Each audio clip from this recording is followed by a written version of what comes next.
Expectations are also rippling through the rest of the workforce. Businesses today are struggling with how to manage this new generation and workforce. But the solutions are available. More than ever, we are looking for leaders who can engage, inspire, and ignite this new wave of employees.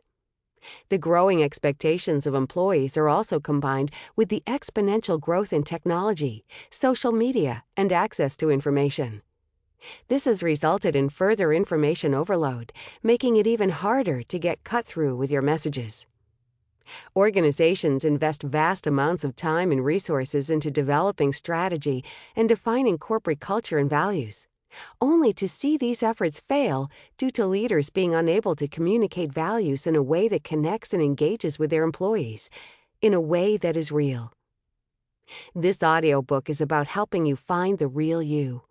Knowing what you stand for, what you believe in, and what you value will help you be your real self and the most authentic leader you can. It will help you to lead with courage and confidence.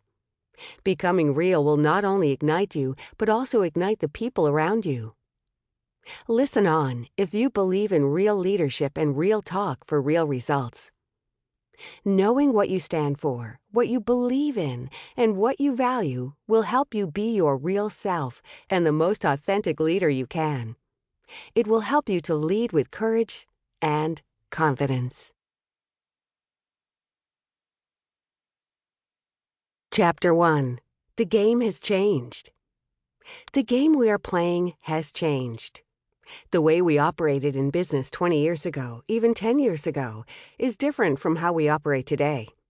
Significant factors have driven a change in the way leaders communicate and inspire, with the ability to engage and influence now being one of the most important skills someone in a position of leadership needs to possess. Every day, leaders need to communicate. They need to talk about everything from organizational strategy and values to messages of change.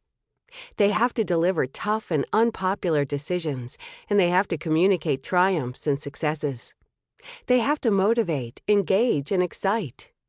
They have to ignite. The reality is that this is becoming increasingly difficult, and skills used in the past are fast becoming redundant.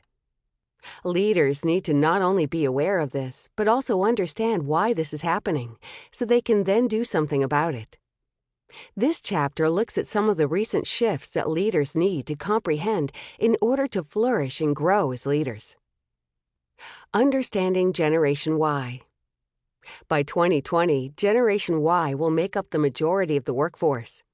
Many senior leaders I work with tell me that one of their biggest challenges is to manage and lead Generation Y. But, as John Stuart Mill, an English philosopher and economist, once said, that which seems the height of absurdity in one generation often becomes the height of wisdom in the next. Generation Y includes people born between 1980 and 1995, although some ranges include people born as late as the early 2000s. The label of Generation Y followed on from the previous generation's label of Generation X, and while this seems to be the label that is stuck, this group is often also referred to as Millennials or the .com generation. If you're wondering why the labeling for generations went from Baby Boomers to X, it's due to Canadian author Douglas Copeland and his book Generation X, Tales for an Accelerated Culture.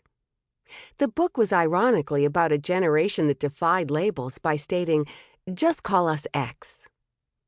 Over the past few years, comprehensive studies have shown how Generation Y is different from previous generations. For example, Deloitte's third annual Millennial Survey, conducted in 2014, polled nearly 7,800 members of Generation Y from 28 countries. The findings of this survey outline the significant challenges that business leaders face when trying to meet the expectations of Generation Y. Key findings from the survey show Generation Y valued these features in organizations they worked for. Ethical practices. 50% of those surveyed indicated that they wanted to work for a business with ethical practices. Innovation. 78% of respondents said they were influenced by how innovative a company was when making employment decisions. Most said their current employer did not encourage them to think creatively. They believe the biggest barrier